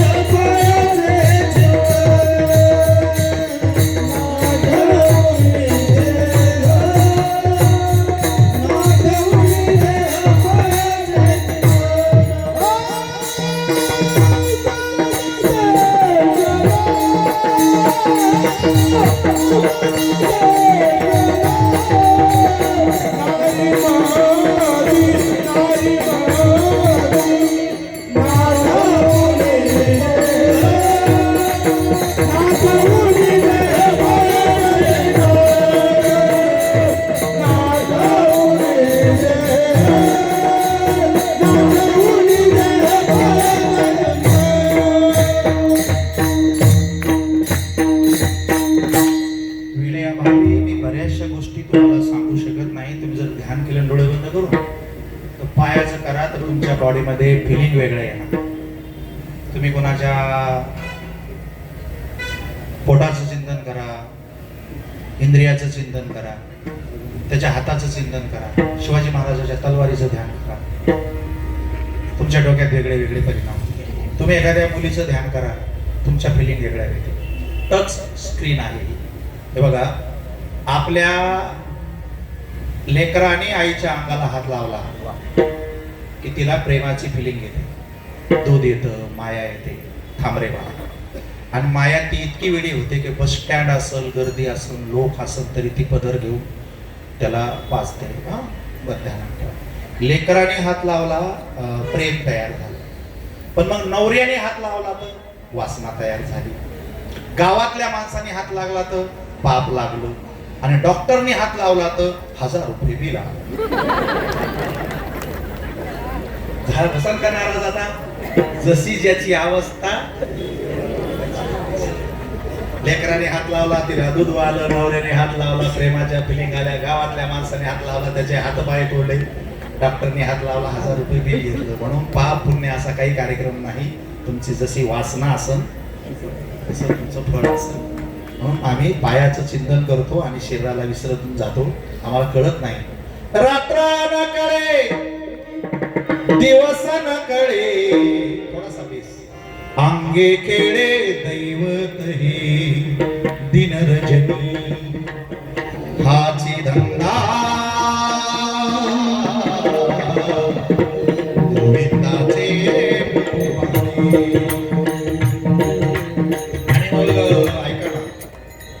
याचं वेळ लागावं लागतं. शहाण्या माणसाला देव भेटत.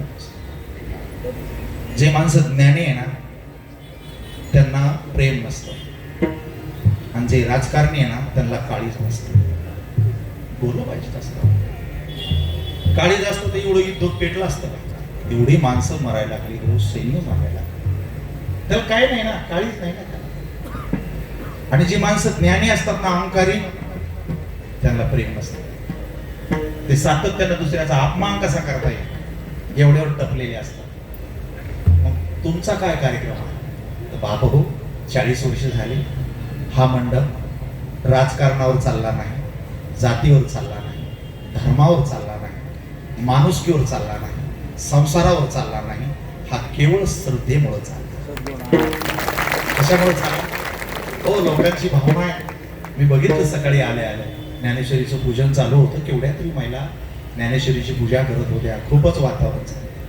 हे नवमीचं मंडळही मोठं कलाकारच मंडळ आहे.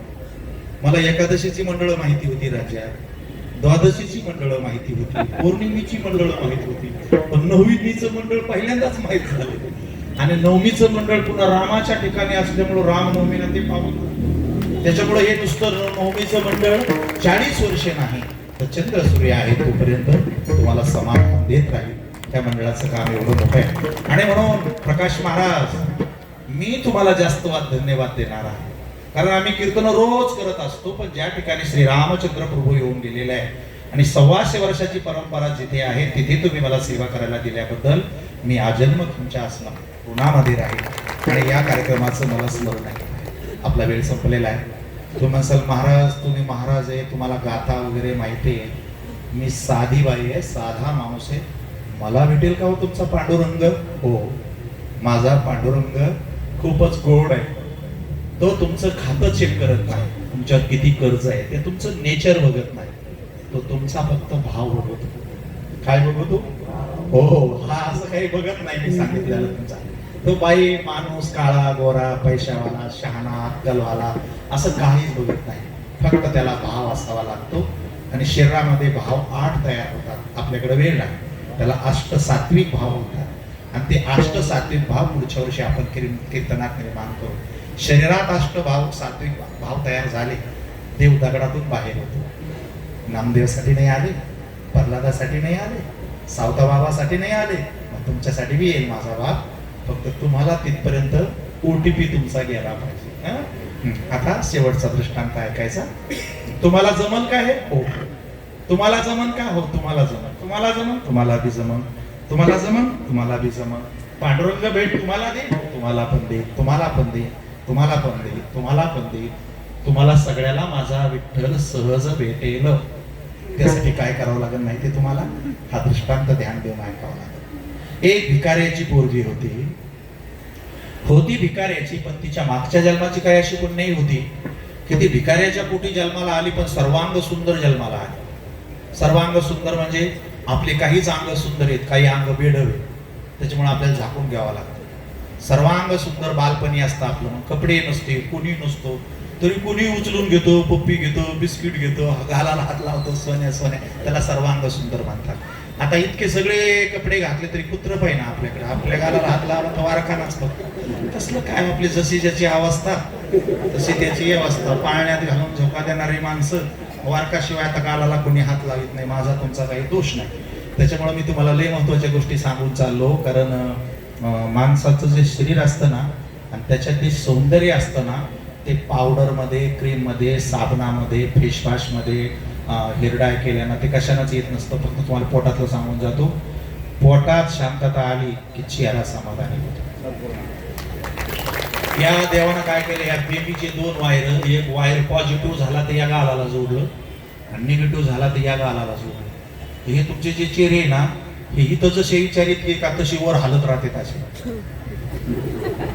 तुम्ही आता पंक्ती धरणार आहे ना, तुम्ही तुमच्या सोबत्या म्हणणार असं लगेच तुम्हाला असं वाटेल की मी आता कायच केलं लगेच. तर ते तुमचा हात धुवायला जातो दुसरा येऊन बसतो, मग तुमचा चेहरा हसत नाही ना, तुमचा चेहरा क्रॉस होतो. वोट तुझ्या बापाची जागा आहे का? तू बसणार म्हणतो तुझ्या बापाची जागा आहे. बिघडलं ना सगळं. त्याच्यामुळं तुम्हाला चांगलं राहायचं असेल ना, फक्त इथं जळू नका गड्या कोणावर. मस्त शांती परते नाही सुख हिरावगेची, मनवोनी शांती धरा, मनवोनी शांती धरा. उतराल पैल तिरा, उतराल पैल तिरा, शांती परते नाही सुख हिरावगेची, शांती परते नाही सुख हिरावगेची. होते की माझ्या शूटिंगला माझे ही तुकोबांची हृदय स्पंदनेला पुरस यांचंच आहे. येत राहते ते सकाळी 4-4:30च्या दरम्यान ऐकत जा.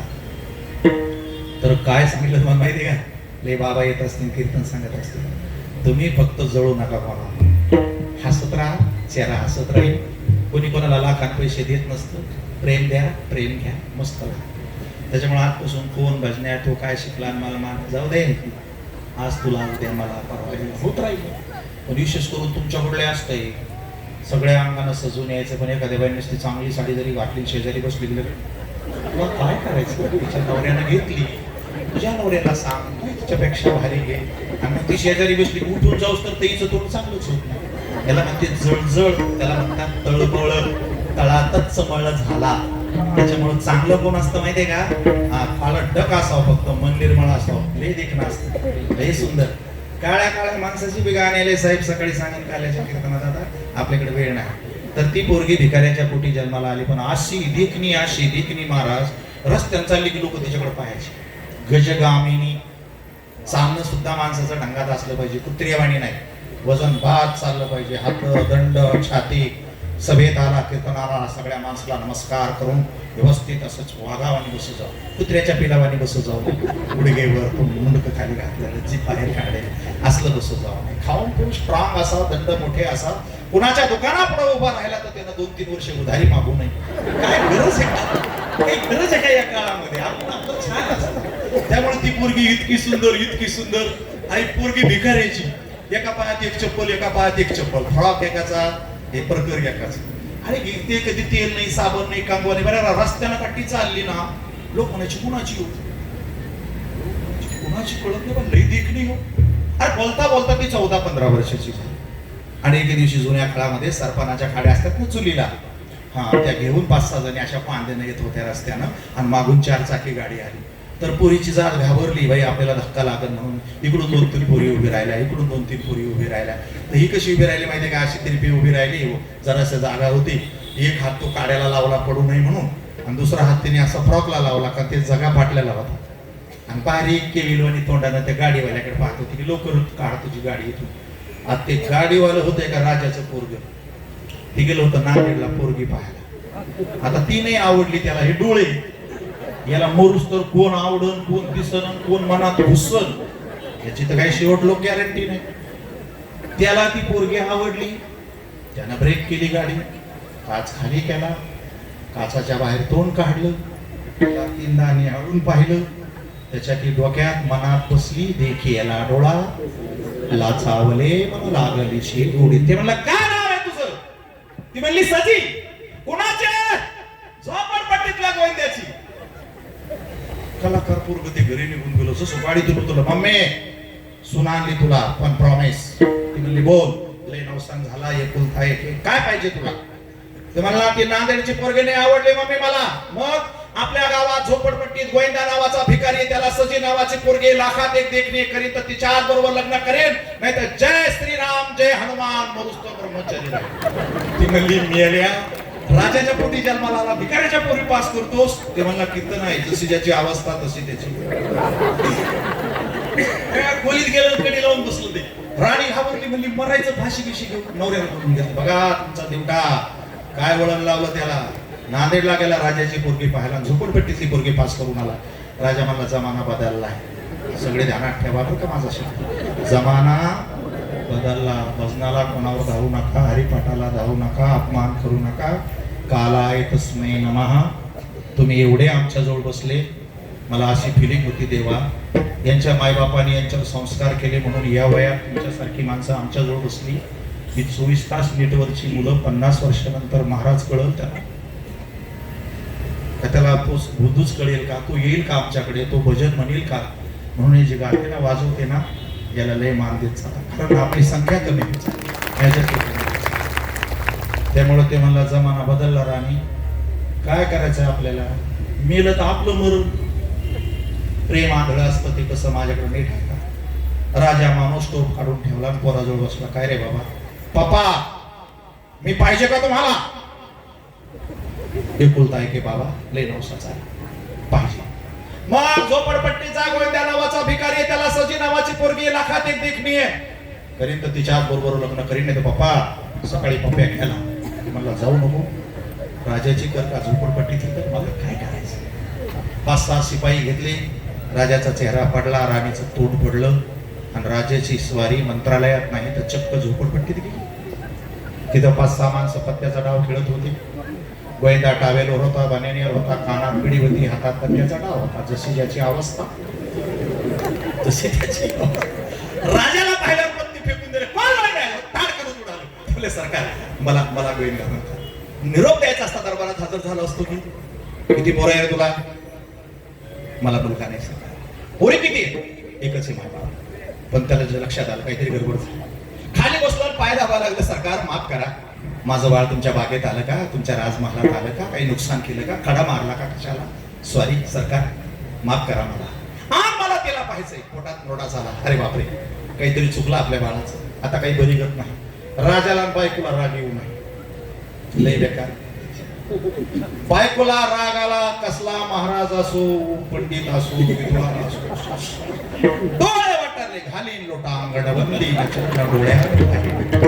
राजाला राग येऊ नये. गॅसच भेटणार ना आपल्याला, राजाचाच राग येतो. तसं काय ते रागाला म्हणलं ते घाबरलं ना. पोरीला दंडाला धरलं. महाराज बाजरीच्या भाकरी टाकीत होती. केस पुढे आलेले. अहो क्रीम नाही, शॅम्पू नाही, तुम्ही काही भानगडीत पडू नका. डाव्या हाताने धरली राजाच्या पुढे आणून उभी केली. शालीनता तिच्या अंगामध्ये. तिने राजाच्या तोंडाकडे नाही पाहिलं. पायाची चिंता. राजाने तिला 3दा निहाळलं आणि राजाच्या तोंडातून आपसुक शब्द बाहेर पडले. अरे बापरे, इतकी सुंदर मुलगी तर आपल्या 100 पिढ्यात नव्हती. बाई घरात बस, काळजी करू नको, मोठी माणसं. ते राजे म्हणले शिपायाला मला गोविंदाच्या घरात बसायचं. ते म्हणले सरकार तुमचं स्टेटस काय आहे? तुम्ही राजे आहे, तू भिकारी आहे. सारे गावात बातम्या जाईल ना ग्रुपला. ते म्हणले तुझी ग्रुप चुलीत घाल, माझं पोरग मरायला लागले, बाहेर बस, येऊ नको आत. आता आत घरात जायचं म्हणल्यावर ते थरथर कापा लागले महाराज भिकारी. आत गेल्यावर ते राजे म्हणले दार लाव. ते म्हणले याला दारच नसते. कपडे उड खाली. हे बसायचा टावेल आपला गुंडाळ्याला बसायला टाकला. राजे बसले त्याच्यावरती. डाव्या हाताला पोरगी, उजव्या हाताला गोविंदा. बिचारे असे घाबरून गेले. काय बोलतय काय होतंय काहीच कळना. राजाने विषय काढला. गोविंदा एकच पोरग आहे मला. हो सरकार. लय नवसानं झालं. हो सरकार. त्याला काही मागितलं मी दिलं नाही असं कधी घडलं नाही. हो सरकार. मग गोविंदा पाया पडतो तुझ्या. उजवा हात उचलला आणि त्याच्या पायाला लावला. एवढे बाळ मला थर थर थर थर थर कापायला लागले. सरकार सरकार, माझी पोरगी राणी कशी रे? ते म्हणून बघ तू भानगडीतच पडू नको. पाया पडतोय ना तुझ्या. पोरीवर चपाटीचा हात काढून घेतला आणि राजाचे डोळे भरून आले आणि राजानं गोविंदाचे दोन्ही पाय धरले. अक्षरशः पाया पडतो तुझ्या. तलवारीनं हात कापणारा माणूस आहे मी, पण आरी गेलो पोराच्या. तुझ्या पाया पडतो अंगाला. एवढं भाव मला दे. ते असं फक्त होतं. ते म्हणलं सरकार मी रस्त्यावरचा भिकारी. देन एखाद्या भिकाऱ्याला. 6 महिन्याची होती तेव्हा याची आई मेली. मी दुसरी बायको नाही केली. माझं बाळ लय गोड आहे.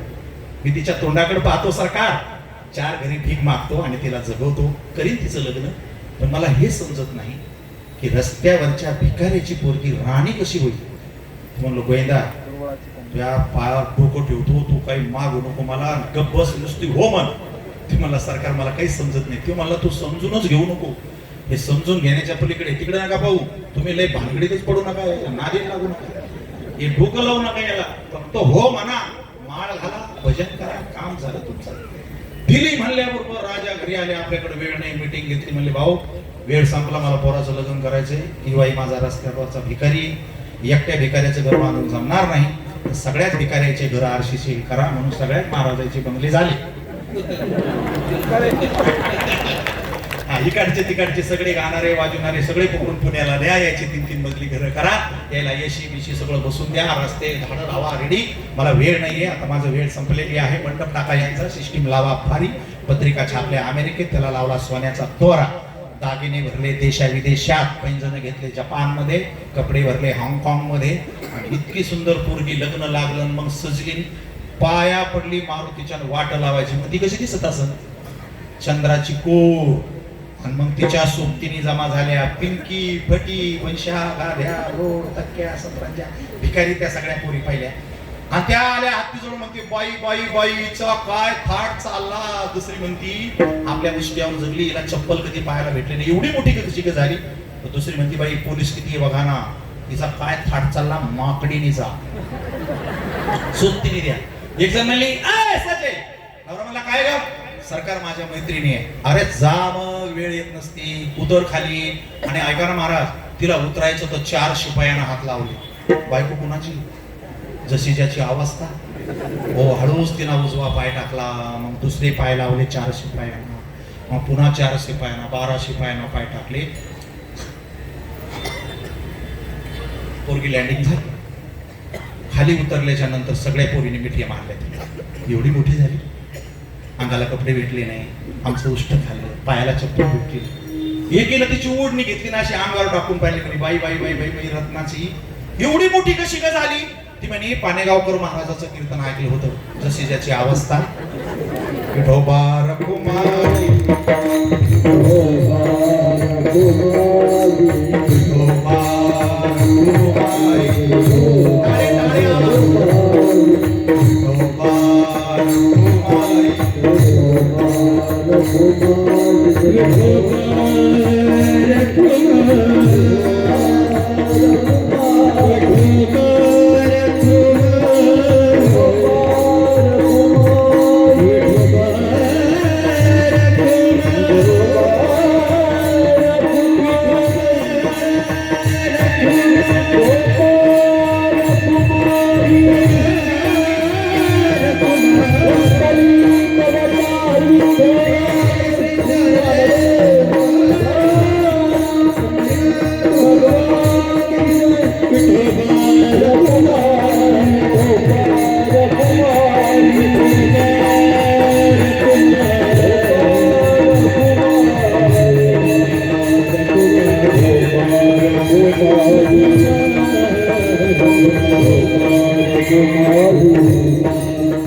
जीवाभावाच्या 1-2 मैत्रिणी म्हणल्या, मला बी असा नवरा करायचा. काय काय करावं लागतं ग? कुठल्या शाळेत जावं लागतं?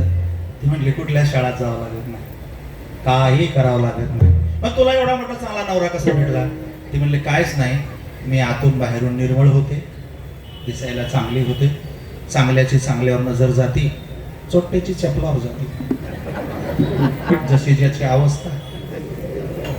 त्या बाकीच्या पोरी म्हणल्या, आम्हाला राणी व्हायचं असलं तर त्या म्हणल्या, आतून बाहेरून निर्मळ व्हा. संपला कीर्तनाचा आजचा विषय. देव तुमची भावना पाहतो, ती जर निर्मळ झाली असेल तो शबरीच्या सारखा तुमच्याही घरात येईल. त्याला म्हणतात, नलगती सायास जावे वनांतरा, सुखी येतो घरा.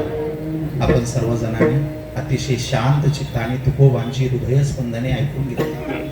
मी अध्यक्ष महाराजासह सर्व तुमचे ट्रस्टी सदस्य, तुमचं भजनी नवमी भजनी मंडळ, दोन्हीही मृदंगाचार्य, यांचं काय नाव आहे? वा वा, छान, त्यांच्यासाठी एकदा टाळी वाजवा. माझे सर्व पाठीमागे उभा असलेले सर्व टाळकरी, साऊंड सिस्टीम, हार्मोनियम वादक, सर्व महाराज मंडळी, मी सगळ्यांचा मनापासून खूप आभारी आहे. तर असं काही नसतं, लक्षात ठेवा.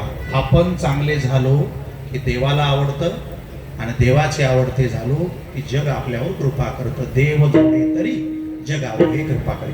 चला पुन्हा एकदा तुमच्या डोक्यातला कचरा थोडासा काढून टाकूया. आई करे जना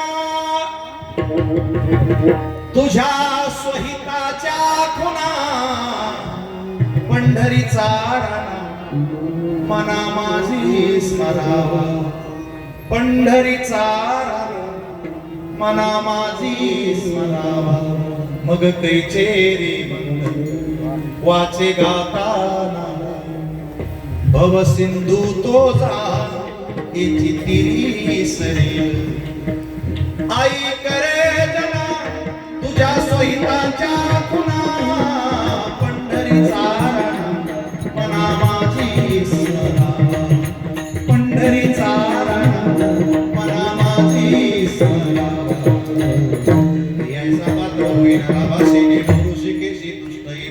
ज्ञानेश्वर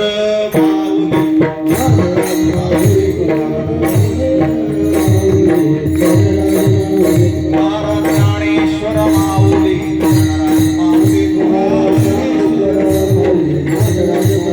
महाराज ज्ञानेश्वर माऊली,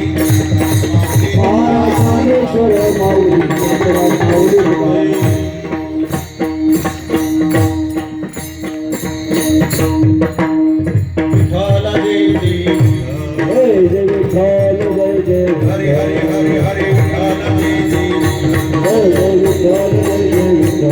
बोला विठ्ठल जय जय जय. जय जय विठ्ठल जय जय विठ्ठल बोलू रे करू रे बापुरी विठ्ठल क्षमा करा महाराज तुम्ही नाही उच्चारिला अधिकार मी आपुला क्षमा करा महाराज तुम्ही